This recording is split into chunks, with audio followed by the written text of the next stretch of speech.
Hey everyone, welcome for another next blog. আমরা আছি কুড়িগ্রাম জেলার ভৃঙ্গামারী উপজেলার পাইকডাঙ্গা চরে। পাবেন দেখা পণ্ডিত মশাই শিয়ালের, দেখতে পাবেন বাঁশের সাঁকো দিয়ে নদী পারাপার এবং মনোমুগ্ধকর প্রাকৃতিক দৃশ্য।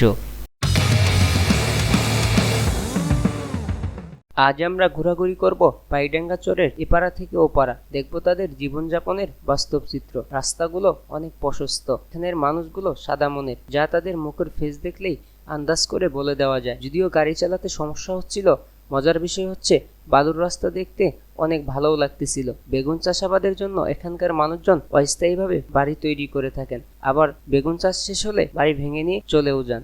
যেখানে সবুজ গাছপালা, ঘাস এবং প্রাকৃতিক দৃশ্য দেখতে পারছেন, এখানে শত শত একর বেগুন চাষাবাদ হয়ে থাকে। বস্তায় ভরে প্যাকেজিং শেষ হলে ট্রাকে চেপে ছেড়ে যাবে ঢাকার উদ্দেশ্যে।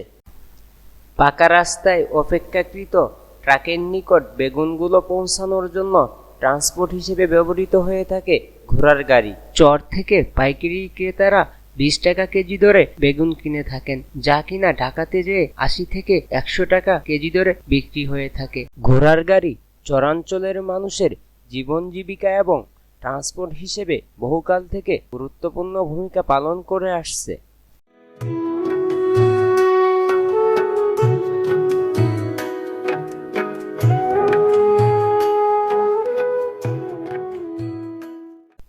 ধান আনা শেষ হলে হ্যারো মেশিন দিয়ে ধান মাড়াই করা হচ্ছে।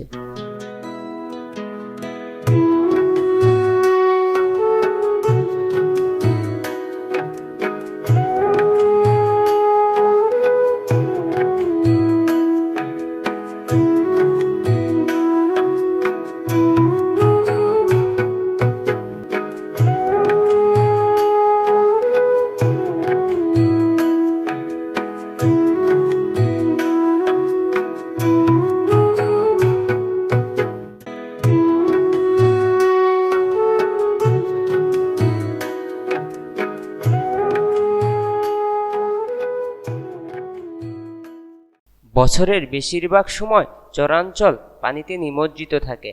যাতায়াতের মাধ্যম হিসেবে নৌকা ব্যবহৃত হয়। জীবিকা নির্বাহের জন্যও মাছ ধরতে গুরুত্বপূর্ণ ভূমিকা রাখে।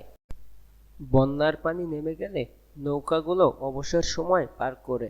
ছোট ছোট খালবিল পার হওয়ার জন্য চরাঞ্চলের মানুষ তৈরি করেন বাঁশের সাঁকো, যা তারা এপার থেকে ওপারে যাওয়ার জন্য ব্যবহার করেন।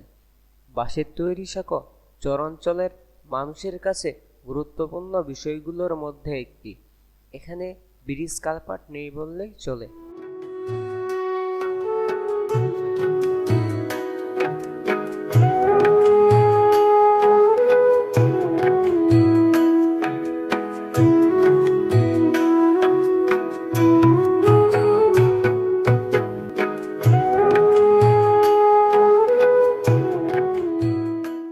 যখন আমরা ক্লান্ত হয়ে গাছের ছায়ায় বসে পড়ি, হঠাৎ করে দেখা হয়ে যায় পণ্ডিত মশাই শিয়াল মামার সাথে। শিয়াল মামা শরীরে রোদের তা দিচ্ছেন।